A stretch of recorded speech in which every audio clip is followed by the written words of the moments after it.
పదే పదే అంటారు ఆర్ఎస్ఎస్ ఎస్సీ ఎస్టీ రిజర్వేషన్ రద్దు చేస్తామని చెప్పి రేవంత్ రెడ్డి అంటారు. ఆర్ఎస్ఎస్ మోహన్ జీ పోగొట్టారు. మీకు వీడియో చూపెడతాను అన్న, కొంచెం ఈ వీడియో చూపెట్టే ప్రయత్నం చేయాలన్న. ఆర్ఎస్ఎస్ సర్సంఘచాలక్ మోహన్ భగవత్ ఆయన హైయెస్ట్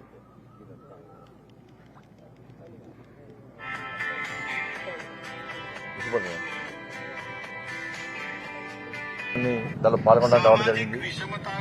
కరీంనగర్ పార్లమెంటు వ్యాప్తంగా రోజు ఇంటింటికి బీజేపీ కార్యక్రమం తీసుకున్నాం.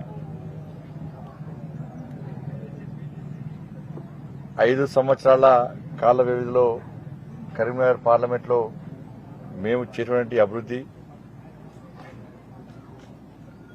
పార్లమెంట్ సభ్యులు అయోధ్యలో రామాలయాన్ని వ్యతిరేకించడము, మోడీ గారిని తిట్టడము, అక్షింతల కార్యక్రమాన్ని తిట్టడము, ప్రజలందరూ కలిసి రాములవారి ప్రాణ ప్రతిష్ఠ కార్యక్రమం సందర్భంగా చేసుకున్నటువంటి పులిహోర ప్రసాదాన్ని కూడా హేళన చేసే విధంగా మాట్లాడడము, తప్పుడు ప్రచారాలు చేయడము, ఇష్టానుసారంగా అసభ్యంగా మాట్లాడి ప్రజల దృష్టి మళ్లించే ప్రయత్నం ఈ 2 పార్టీల అభ్యర్థులు చేస్తా ఉన్నారు. వీళ్ళిద్దరు చుట్టూ వచ్చిన వీళ్ళందరూ కూడా మళ్ళీ ఎన్నికలైనంటే లాభపత్తా లేకుండా పోయి వాళ్ళు వ్యాపారం చేసుకుంటారు. వీళ్ళిద్దరు కూడా ఏ రోజు ప్రజలు కష్టాలు ఉన్నప్పుడు వాళ్ళు కనీసం ప్రజలకు భరోసా కల్పించే ప్రయత్నం చేయాలి. బీఆర్ఎస్ పార్టీ అభ్యర్థి గతంలో నేను అభివృద్ధి చేస్తున్నప్పుడు కనీసం ఏ రోజు కూడా సహకరించే ప్రయత్నం చేయలేదు. ఆయన లేఖలు రాసిన అంటాడు, మాటలు మాట్లాడిన అంటాడు. ఆయన రాసిన లేఖలు, ఆయన మాట్లాడిన మాటలు కేసీఆర్ కుటుంబానికి ఆస్తిపాస్తులు సంపాదించి పెట్టింది తప్ప ఆయన ఎన్నికల్లో ఓడిపోయినాక లాపత్త లేకుండా హైదరాబాద్ ఉన్నాడు తప్ప దానివల్ల కరీంనగర్ పార్లమెంట్ నియోజకవర్గానికి ఒరిగిందేంది? ఆయన లేఖ రాస్తేనే ఇలా national highway Karimnagar Warangal road వచ్చిందా? కేసీఆర్ సహకరించకుంటే ఈయన లేఖ ఎందుకు రాలే? ఎవరి హయాంలో బడ్జెట్ కేటాయించినాం, ఎవరి హయాంలో టెండర్లు అయినాయి, ఎవరి హయాంలో ప్రధానమంత్రి గారి ప్రారంభోత్సవాలు చేశారు. వరంగల్ కరీంనగర్ రోడ్డు, ఎలకతుర్తి సిద్దిపేట రోడ్డు ఎవరి హయాంలో బడ్జెట్ కేటాయించినాం, ఎవరి హయాంలో టెండర్ అయింది, ఎవరి హయాంలో ప్రధానమంత్రి వచ్చి ప్రారంభోత్సవాలు చేశారు, ఎవరి హయాంలో గ్రామీణ సడక్ యోజన నిధులు వచ్చినాయి, ఎవరి హయాంలో సీఆర్ఎఫ్ నిధులు అత్యధికంగా వచ్చినాయి, ఎవరి హయాంలో కేంద్రం నుంచి గ్రామాల వారీగా సంక్షేమ పథకాలు వచ్చినాయి. ఇవాళ తెలంగాణలో రాష్ట్ర ప్రభుత్వం వాళ్ళదే, వాళ్ళ పార్టీకి సంబంధించిన ప్రభుత్వం వాళ్ళు అభివృద్ధి చేస్తే గ్రామానికి పోస్టర్లు ఎందుకు వేసుకోలే? మేము పోస్టర్లు ఎందుకు వ్యతిరేకిస్తున్నారు? వాళ్ళు చేసిన అభివృద్ధిని ఇంటింటికి ఎందుకు చెప్తలేరు? గతంలో 2 ఎంపీలు ఉన్నటువంటి వ్యక్తులు వీళ్ళు ఫక్త్ ఏం చేస్తారంటే మేమేం అభివృద్ధి చేయాలని చెప్పి తప్పుడు ప్రచారం చేస్తున్నారు. ప్రజలు నమ్మతలేరు. ఇప్పుడు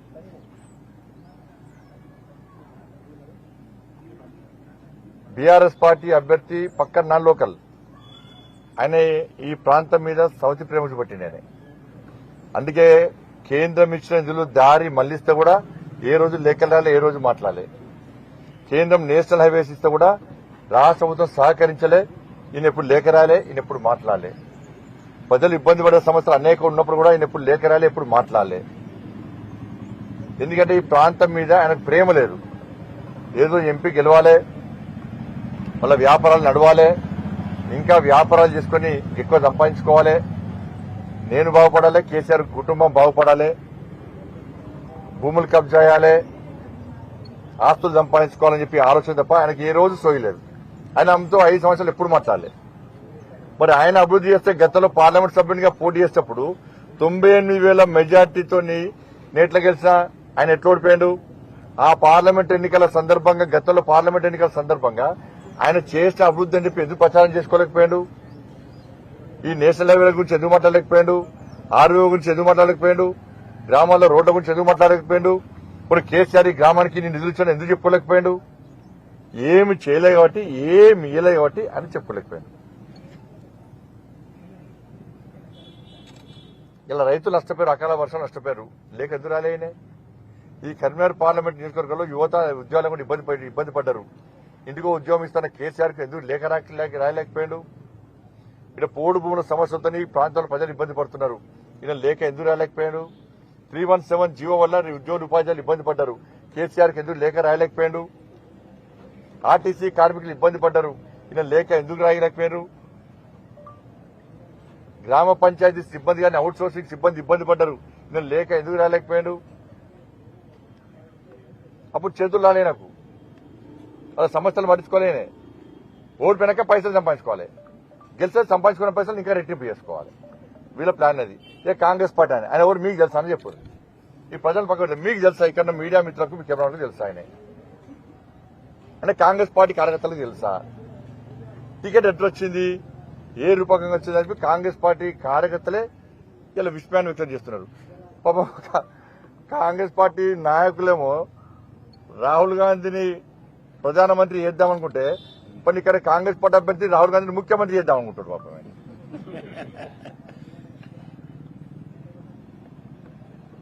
మేము ప్రజలకు జై శ్రీరామ్ అని మేము సంస్కారంగా నమస్కారం చేస్తే ఆయన అలింగనం చేసుకుంటారట.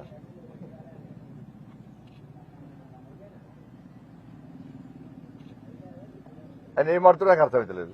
ఆయన లోకల్ నాన్ లోకల్ వాళ్ళ కాంగ్రెస్ పార్టీ కార్యకర్తలు తెలియదు. ఆయన టికెట్ ఇప్పించుకున్నారు. కాంగ్రెస్ పార్టీ కార్యకర్తలు చెప్తున్నారు ఇవాళ మేము బూత్ తిడుతున్నాం. నిన్న ఏం చేసినామా, బండి సంజయ్ ఏం చేసాడు, నరేంద్ర మోడీ గారు ఏం చేశారు, బీజేపీ ఏందని చెప్పి ఇంటికి తిరిగి చెప్తున్నాం. ఇలా కాంగ్రెస్ పార్టీ కార్యకర్తలే విశ్వాన్ని వ్యక్తం చేస్తున్నారు. మా అభ్యర్థి మాకేదిలోది ఆయన గురించి ఎట్లా ప్రచారం చేయమంటారు? దీని దృష్టి మళ్ళీ కాంగ్రెస్ పార్టీ నాయకులు బండి సంజయ్ని నానా బూతులు తిట్టాలి, మోడీ గారు తిట్టాలి, రాముల వారిని కించపరచాలి,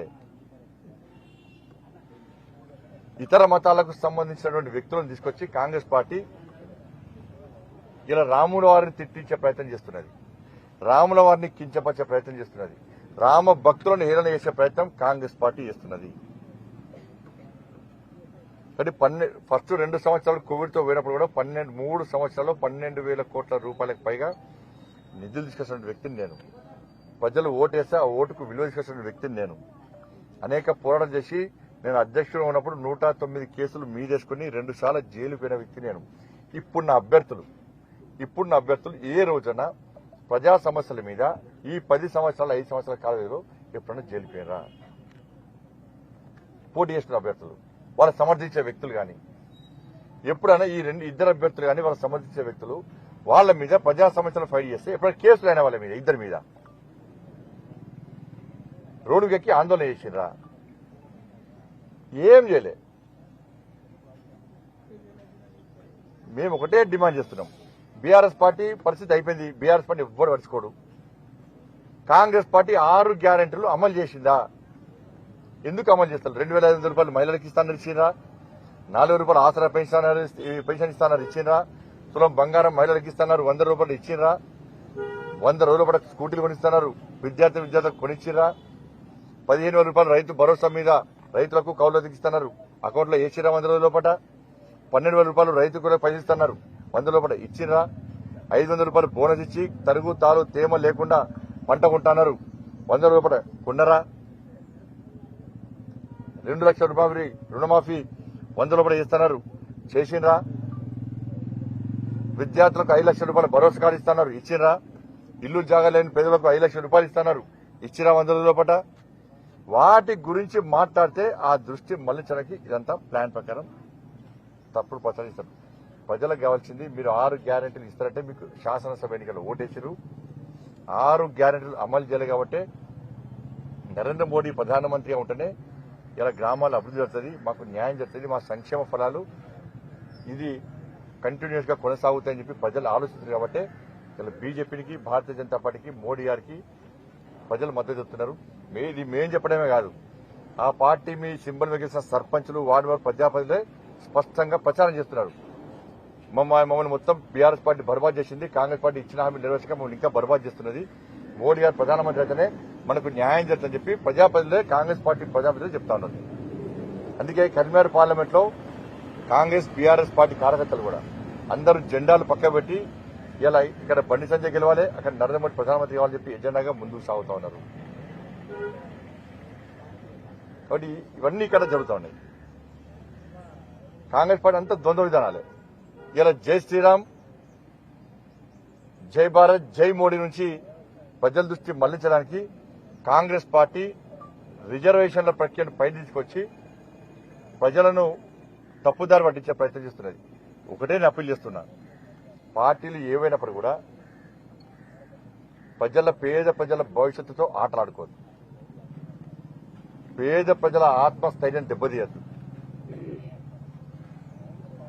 రిజర్వేషన్ విషయంలో కాంగ్రెస్ పార్టీ ప్రజల లోపల పూర్తిగా చెడు వాతావరణాన్ని కల్పించే ప్రయత్నం చేసింది. ఇది సామాజిక ఆరోగ్యానికి సంబంధించిన సమస్య. ఇది రిజర్వేషన్ల విషయంలో అన్ని పార్టీలు సమన్వయంతో ఉండాలి, పోటీ పడి వాళ్ళ భరోసా కల్పించే ప్రయత్నం చేయాలి, ఆత్మస్థైర్యం పెంచే విధంగా ప్రయత్నం చేయాలి, భరోసా కల్పించే విధంగా ప్రయత్నం చేయాలి తప్ప రాజకీయాల కోసం, ఓట్ల కోసం, ఈ గెలుపు కోసం పేద ప్రజల ఆత్మస్థైర్యం దెబ్బతీస్తే పేద ప్రజలు క్షమించారు. అది కరెక్ట్ పద్ధతి కాదు, ఏ రాజకీయ పార్టీ అయినప్పుడు కూడా. మేము ఇంకా అమలు చేస్తాం, ఇంకా వాళ్ళకి న్యాయం చేసే ప్రయత్నం చేస్తాం, చెప్పుకోవడం తప్పులేదు. రిజర్వేషన్లు ఎత్తేస్తారట, రిజర్వేషన్లకు వ్యతిరేకంగా ఉన్నది అని చెప్పి తప్పుడు ప్రచారం అయితే చేస్తున్నారు. ఇది పూర్తిగా పేద ప్రజలను మోసం చేయడమే కాంగ్రెస్ పార్టీ యొక్క విధానం.